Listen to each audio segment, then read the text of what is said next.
ओडिया जाति पाई विमान सागरंकर क्षति अपूरणीय। से गोटे एमिति सुदूर ओडिशा भितरु गोटे बणमल्ली हेई सारा भारत वर्ष रे तांको ना कले। ओडिया रे गोटे कथा अछि, मंदिर भितरे किए ना मु कदली खाइनी आ उत्तरटा जो अछि ना मु कदली खाइनी ता माने तू मंदिर भितर अछु। अर्पिता चौधरी से माननीय महिषी महिला जनक पता मु परे गूगल रे सर्च कला पर जानली से कुआडे जणे गायिका।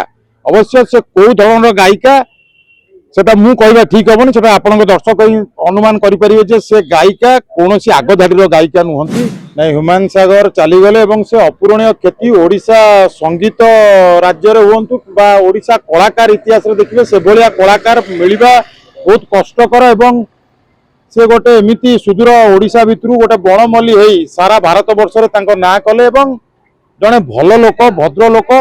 ठीक अच्छी किसी लोक कहले लिवर खराब अच्छी कौन अच्छी जो निशा बसवर्ती होगी ये सब जिनस है। बाकी जो कहले आपण सोमेश बाबू जी अच्छा सी आगुआ गोटे आंटीसिपेटरी बेल आप्लाय करिसंती। तार अर्थ हो ओडिया रे गोटे कथा अच्छी, मंदिर भितर किए ना मु कदली खाइनी आ उत्तरटा जो अच्छे ना मु कदली खाइनी ता माने तू मंदिर भितर अच्छु। तांको माँ जो मरकतनगर थाना रे जो एफआईआर देइचंती ठीक करिसंती एवं सारा ओडिशा रे मध्य एमती एफआईआर दबा कथा जे जो किछि पैसा पाई गोटे अमूल्य संपद ओडिशा आज हरई देला। अवश्य किछि लोक तांकु कहले जे नाही जगन्नाथक भजन से बोलिनी सी अलगा धर्मर लोक ये आम धर्मर लोक नुह। गोटे कलाकार धर्म न थाए, कलाकार धर्म होला सी कला परिवेषण करिवो एवं आपणक मनोरंजन करिवो। ओडिया जाति पाई विमान सागरंकर क्षति अपूरणीय। सेमिति कलाकार बहुत किछि समय परे बाहरंती। सेमिति आपन जदि कहया पड़े मोहम्मद अजीज सी मोहम्मदियान लोक सी बहुत भजन बोली। ठीक अच्छे ह्यूमान सागर भजन बोली न बोली तांको ऊपर आमे रागिबा एवं तांकर मृत्युर बा तांको वियोगरे तांको माँ जाइकी कोर्ट रे द्वारस्थ हेबे, थाना थाना बुलिबे, एटा केबे भी समाचीन नुहे कि ग्रहणीय नुहे।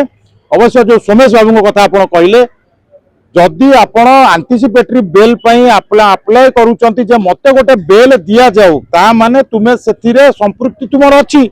तांको माँ जहाँ भाविकी सेटाकू से एफआईआर देइचंती बा जो मनरे भय तांकर थिला जे काले मो पुओ को एई लोकटा मारी देइची कि जदि ताकू ठीक भाव में तदंत करा जाए। मु अनुरोध करिबी आपण मानक माध्यम रे जो प्रशासनिक अधिकारी मान अछंती एवं पुलिस प्रशासन ने जे भी अछंती आपण तदंत करंतु। से सोमेश बाबू जे जाइचंती कोर्ट को सी ही प्रकृत दोषी हेतिबे। आगे सी ह्यूमान को 50 रु 60 लाख टका नै से स्टूडियो निर्माण करछंती बोली 50 रु 60 लाख आपन को लागुची। जो माने स्टूडियो अकॉस्टिक स्टूडियो जो माने करिचंती तांको पचारंतु 50-60 लाख टका स्टूडियो होई परिबो नाही। ह्यूमान सागर जो भलिया गीत बोलुथिले एवं से समय रे जो भलिया गीत पई स्टूडियो रो जो भलिया इक्विपमेंट दरकार सेटा 50 लाख रे होबने मिनिमम 1.5 कोटी रु 2 कोटी टका दरकार। अवश्य संगीत ये मोर एत नॉलेज नहीं बा स्टूडियो सेटअप रे एत नॉलेज नहीं, किंतु जो माने करनी से माने आपण तांको पचारि परिबे।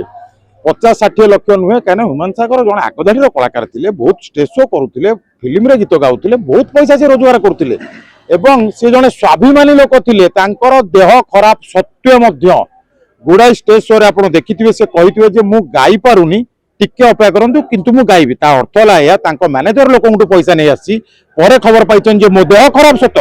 स्वाभिमानी लोक जेहेतु सी हेइची से लोकटी स्वाभिमान तार एते अटूट थिला, देह पछे खराब हो मोरी लोक ही पैसा आनीची मु किछि नहले गोटिए गीत जाइकी गाइकी सेठी आसीबी। जीवन चलीगला किंतु से लोक हार मानिनी। से कलाकार प्रति समस्तଙ୍କର समवेदना रहिबा दरकार एवं ता पई समस्ते आसीबा दरकार आगु को जे ह्यूमान सागर को न्याय मिलवा दरकार, तांको परिवार को न्याय मिलवा दरकार। अर्पिता चौधरी से माननीय महिषी महिला जनक पता मु परे गूगल रे सर्च कला पर जानली से कुआडे जणे गायिका। अवश्य से को धरणर गायिका सेटा मु कहबा ठीक हेबनी, सेटा आपनक दर्शक अनुमान करि परिबे जे से गायिका कोनोसी आगो धाडीर गायिका नुहंती।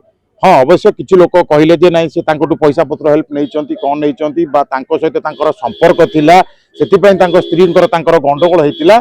अवश्य तांकर व्यक्तिगत कथा को मु जीवी नहीं कहना से विषय मोर ज्ञान नहीं, किंतु हाँ मते लागुची जो सोमेश बाबू जाइकी आंटीसिपेटरी बेल देइचंती सी ही प्रकृत दोषी थिबे, नल कोर्ट जिवार कि आवश्यक नथिला। मु ह्यूमान भाई जानिनी तांको सहित मु मिसिनी। हाँ जेमिति आपण मो संगे कथा होचंती मु आपणकर कोठी घर कौन कौन मु करिछि आपण आसिले मते पचारले मु उत्तर देली। मु कोर्ट जिवा कि आवश्यक नहीं। सेमिति से सोमेश बाबू काहे आपण कोर्ट गले से उत्तर आपण आगे रखंतु।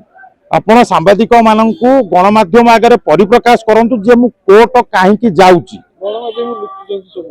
ଗଣମାଧ୍ୟମକୁ ଲୁଚୁଛନ୍ତି ମାନେ ତାଙ୍କୁ ଆଗ ଧରନ୍ତୁ। ମୁଁ ପୋଲିସ ପ୍ରଶାସନକୁ ଅନୁରୋଧ କରିବି ଆପଣଙ୍କ ମାଧ୍ୟମରେ ତାଙ୍କୁ ଆଗ ଧରନ୍ତୁ, ବସାନ୍ତୁ, 2 ଘଣ୍ଟା ପାଣି ଦିଅନ୍ତୁ ପିଇବା ପାଇଁ। ବାବୁ କଣ ଜାଣିଛୁ କହ। ସେ ଲୋକଟି ଯେ ଚାଲିଗଲା ଆମେ ବି ତା ଗୀତ ଶୁଣୁ, କାହିଁକିନା ଯୋଉମାନଙ୍କୁ 50-60 ବର୍ଷ ରିଟାୟାରମେଣ୍ଟ ଥିବ ପୋଲିସରେ ବା ଅଧିକାରୀ ଥିବେ ତାଙ୍କ ପୁଅମାନେ ସେ ଗୀତ ଶୁଣିକି ପ୍ରେମ କରିବା ଶିଖିଥିବେ। ଆପଣ ପ୍ରେମ ଭୁଲି ଯାଇଥିବେ, ସେ ଲୋକଟା ଗୀତ ଶୁଣିବେ ପୁଣି ନୂଆ ନୂଆ କରି ପ୍ରେମରେ ପଡ଼ିଯିବେ। ତେଣୁ ବହୁତ ଭଲ କଳାକାର ଥିଲେ। ଓଡ଼ିଆ ପାଇଁ, ଓଡ଼ିଆ ଜାତି ପାଇଁ, ଓଡ଼ିଶା ରାଜ୍ୟ ପାଇଁ ଅପୂରଣୀୟ କ୍ଷତି। ସେ କ୍ଷତି କଳା ଜଗତରେ ପୂରଣ କରିହେବ ନାହିଁ। ବର୍ତ୍ତମାନ ତ କାହିଁ ଲାଗୁନି, କାହିଁକିନା ସେମିତି ବହୁତ ତ କଳାକାର ଆସିଲେଣି, ନୂଆ ନୂଆ ଗାୟକ ଆସୁଛନ୍ତି। ଆମର ସେ ବହୁତ ଭଲ ଭଲ ଗାୟକ ବି ଅଛନ୍ତି, କିନ୍ତୁ ତାଙ୍କଠୁ ଟିକେ କମ ଅଛନ୍ତି। ଆଗକୁ ସେମାନେ ଜାରି ରଖୁଛନ୍ତି, ହେଇପାରିବ। ନିହାତି ଚେକ୍ ହେବା ଦରକାର, ତାଙ୍କ ବ୍ୟାଙ୍କ ଆକାଉଣ୍ଟ ଚେକ୍ ହେବା ଦରକାର ଏବଂ ସବିଶେଷ ତଥ୍ୟ ତାଙ୍କ ମାଆକୁ ବି ଦେବା ଦରକାର ଯେ ନାଇଁ ଏଇଆ ଜିନିଷ ହେଇଛି। ସେ ଲୋକ ଆପଣଙ୍କ ପୁଅକୁ ଏମିତି ଜାଣିଶୁଣି ମଦ ପାଇଁ ବାଧ୍ୟ କରୁଥିଲେ ବା ପର ଝିଅ ସହିତ, ସେ ଯୋଉ ଝିଅ 2-3 ଜଣ ଅଛନ୍ତି ତାଙ୍କ ସହିତ ନଟରପଟର ହଉଥିଲେ, ସେମାନେ କେବଳ ପଇସା ଲୋଭରେ ହିଁ ଆସିକି ଏମିତି ସବୁ କରୁଥିଲେ। ତେଣୁ ଆପଣଙ୍କ ଝିଅର କୌଣସି ଏକ୍ସଟ୍ରା ମାରିଟାଲ ଆଫେୟାର ନଥିଲା, କିନ୍ତୁ ତାଙ୍କୁ ବିଧିବଦ୍ଧ ଭାବରେ ଯୋଜନା। ଆପଣ ଯଦି ବାରମ୍ବାର ଗୋଟେ ଦେଖୁଛନ୍ତି ଦେହଟା ଖରାପ ଅଛି, ଆପଣ ତାକୁ ମଦ ପାଇଁ ବାଧ୍ୟ କରିବେ, ତା ମାନେ କଣ? ହଁ, ଆଡଭାନ୍ସ ନିଆହଉଥିଲା। ସେ ପଇସା ତାଙ୍କ ମାଆକୁ ବା ତାଙ୍କ ସ୍ତ୍ରୀକି ଦିଆଯାଇଛି କି ନାହିଁ ସେଟା ବି ବର୍ତ୍ତମାନ ସନ୍ଦେହ ଘରରେ। ସେଟାକୁ ବି ଅନୁଧ୍ୟାନ କରିବା କଥା, ତର୍ଜମା କରିବା କଥା। ଅନୁରୋଧ ରହିଲା ପ୍ରଶାସନ ତରଫକୁ, ଆପଣଙ୍କ ତରଫରୁ ସେମାନେ ସେଟା ଅନୁଧ୍ୟାନ କରନ୍ତୁ, ଆପଣ ଜାଣିପାରିବେ। ନିଶ୍ଚିତ ଭାବରେ ହେଇପାରିଥାନ୍ତା ଯଦି ତାଙ୍କୁ ଆଉ 2 ମାସ ତଳୁ ଠିକ ଭାବରେ ଟ୍ରିଟମେଣ୍ଟ କରାଇଥାନ୍ତା। ଆଇଦର ଡାକ୍ତରଙ୍କ ମତ ଅନୁସାରେ ଲିଭର ଟ୍ରାନ୍ସପ୍ଲାଣ୍ଟ ହଉ, ଅବଶ୍ୟ ବ୍ୟୟ ସାପେକ୍ଷ ହେଇପାରିଥାନ୍ତା, କିନ୍ତୁ ହଁ ଡାଏଟ୍ ଯଦି ଠିକ ଭାବରେ ନେଇଥାନ୍ତେ। ସେ ତ ଗତ ବର୍ଷରୁ ସେ ରୋଗରେ ପୀଡ଼ିତ ହେଲେଣି, ବର୍ଷେ ତଳୁ ଯଦି ପୀଡ଼ିତ ହେଲେଣି।